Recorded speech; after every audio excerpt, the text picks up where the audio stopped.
Hebreus 7, do 15 a 28, amém? Hebreus 7, do 15 a 28.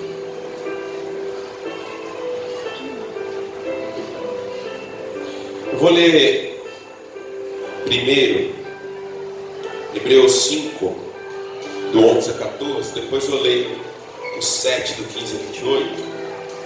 Depois a gente vai orar, a gente vai continuar meditando aí na palavra do Senhor, amém?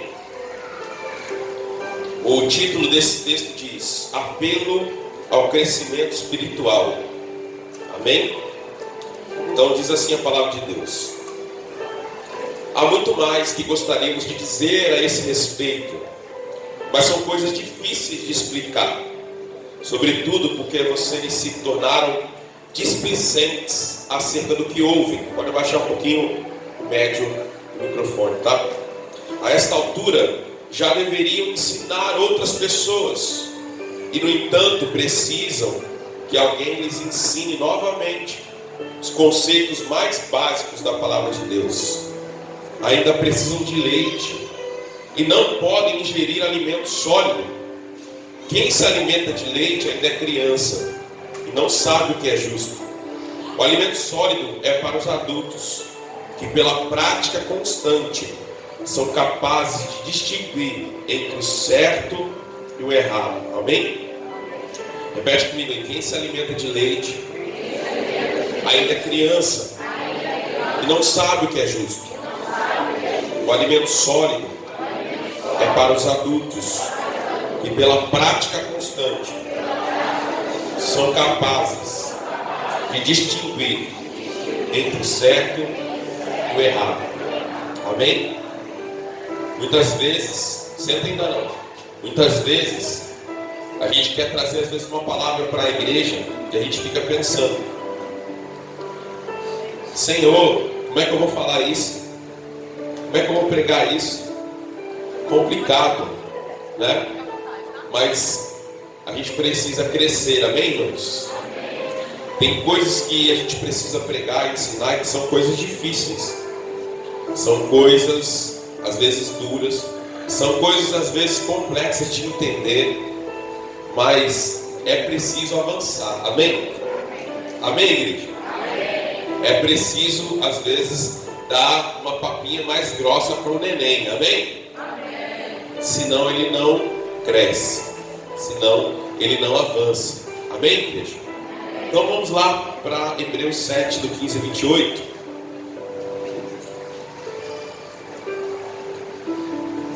Eu sei que tem muito pastor que não tem coragem de pregar o que eu vou pregar aqui hoje.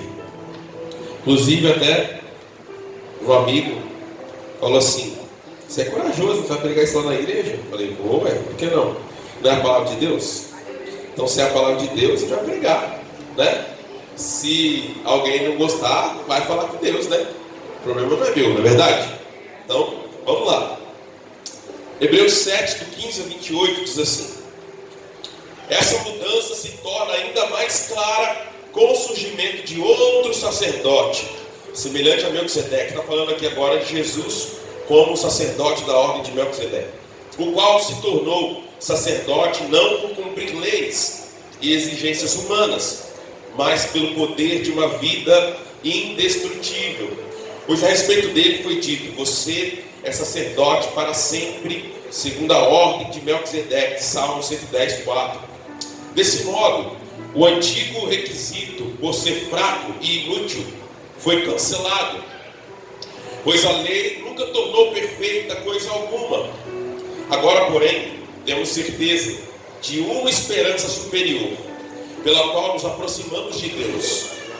Esse novo sistema foi instituído com um juramento solene. Os outros se tornaram sacerdotes sem esse juramento, mas a respeito dele houve um juramento, pois Deus lhe disse: o Senhor jurou e não voltará atrás. Você é sacerdote para sempre. Também se encontra lá em Salmo 110, 4. Por causa desse juramento, Jesus é aquele que garante uma aliança superior. Diga comigo: Jesus é aquele que garante uma aliança superior. O que a gente pregou semana passada? passado, irmãos? Sobre o Deus da aliança. Sobre o casamento como uma aliança. Presta atenção. O texto está dizendo aqui, por causa desse juramento, Jesus é aquele que garante uma aliança superior. Além disso, havia muitos sacerdotes, pois a morte os impedia de continuar a desempenhar suas funções. Mas visto que ele vive para sempre, no caso Jesus, o seu sacerdócio é permanente. Portanto, ele é capaz de salvar de uma vez por todas aqueles que se aproximam de Deus por meio dele. Ele vive sempre para interceder em favor deles. É de um sumo sacerdote como ele que nós necessitamos, pois é santo, irrepreensível, sem nenhuma mancha de pecado, separado dos pecadores e colocado no lugar de mais alta honra no céu.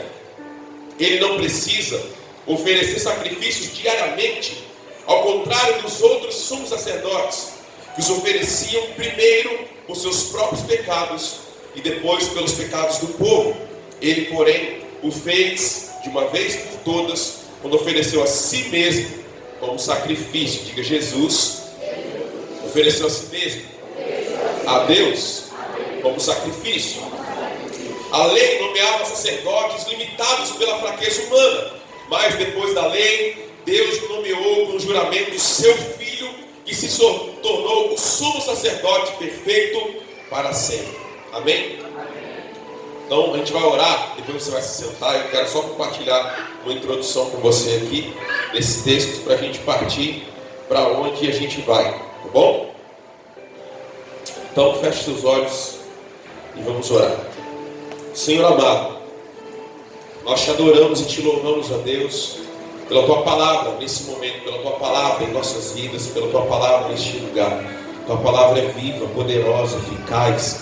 Tua palavra, ela é tremenda, ela nos ensina, ela nos exorta, nos corrige, nos orienta, ela nos capacita, ela nos transforma, ela nos regenera, ela nos traz o conhecimento de Ti, do Teu propósito, da Tua vontade. Nós te pedimos, Senhor, fala conosco através da Tua palavra, ministra os nossos corações nessa noite, tira do nosso meio todo empecilho, barreira, todo espírito maligno que queira roubar a atenção do Teu povo, que queira impedir o Teu povo de entender a Tua palavra, de receber a Tua mensagem, de entender o Teu propósito, de receber o Teu ensinamento nessa noite, Pai. Em nome de Jesus, arranca de cada coração toda altivez, toda soberba, todo orgulho, tudo aquilo que nos impede, Pai, de entender quando eles erram e quando precisam de correção. Ó Deus, que o Senhor me capacite mais uma vez nessa hora a ministrar aquilo que já está no Teu coração para esta igreja. Em nome de Jesus. Amém. Amém? Você pode se assentar. Nós falamos de aliança na semana passada. E só para tocar no assunto, né? Nós acabamos de ler um texto em Hebreus falando da nova aliança feita através de Jesus Cristo, aquele que se ofereceu como um sacrifício perfeito diante de Deus, sacrifício perfeito diante de Deus para todo sempre, levando sobre si o pecado de toda a humanidade, se colocando como nosso sumo sacerdote diante de Deus.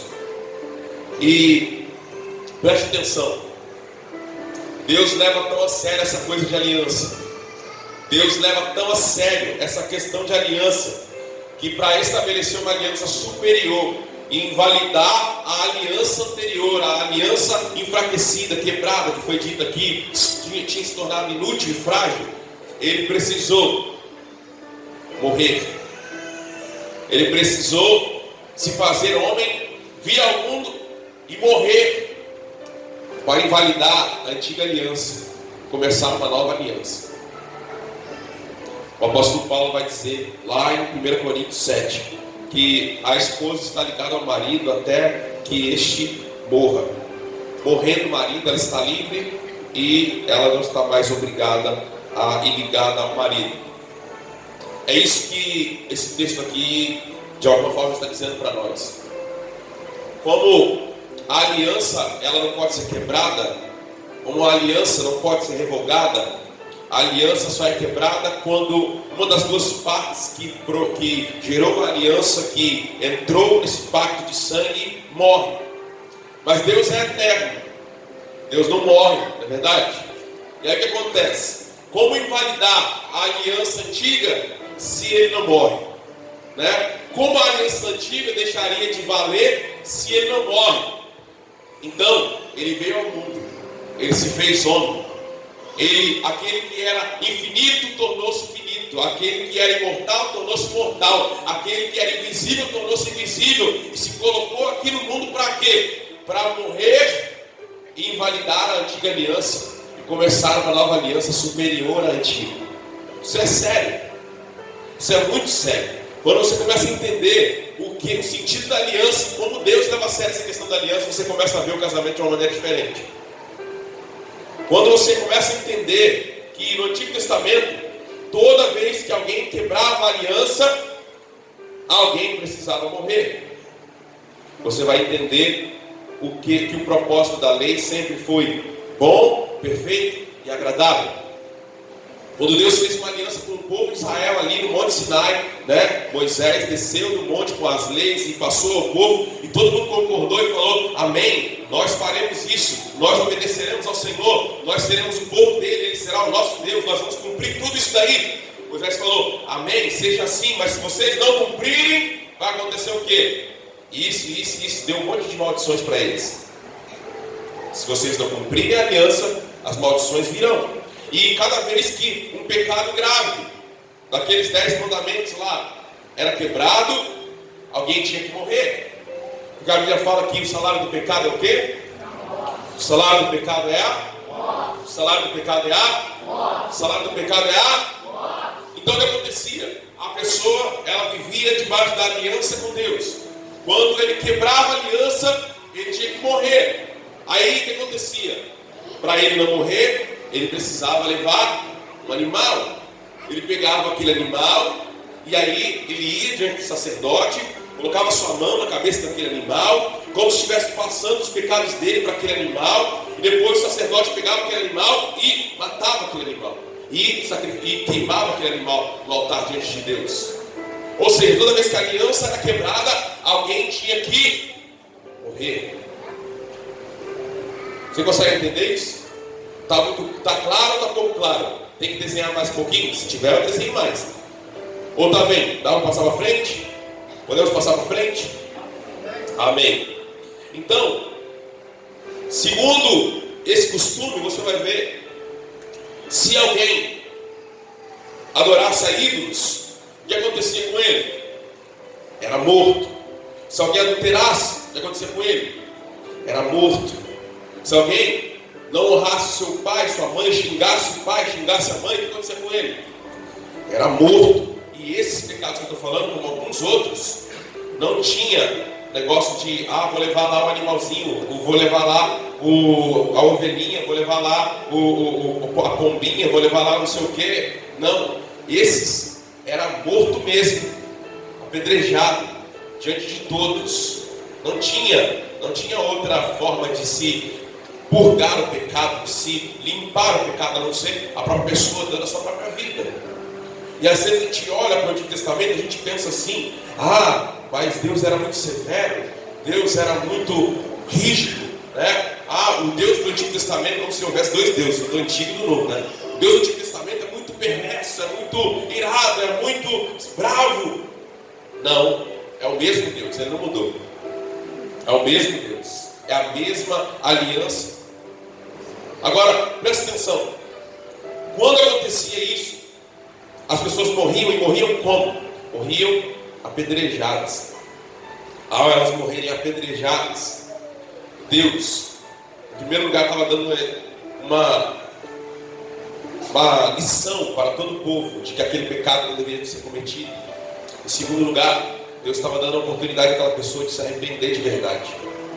Porque Deus está mais preocupado com a salvação da pessoa do que com a vida que ela vive aqui.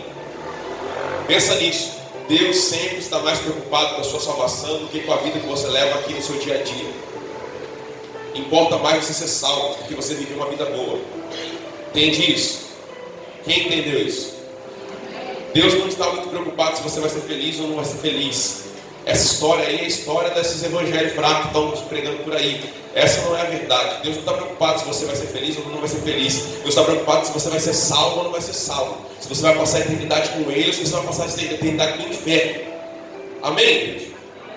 Quando a pessoa era morta, apedrejada, Deus estava dando a oportunidade a ela de se arrepender de verdade. Porque não é possível que alguém está sendo apedrejado e não é uma morte lenta, não é uma morte rápida, é uma morte demorada. Você está ali sendo apedrejado, as pessoas estão jogando pedras em você. E você vai fazer o que nessa hora?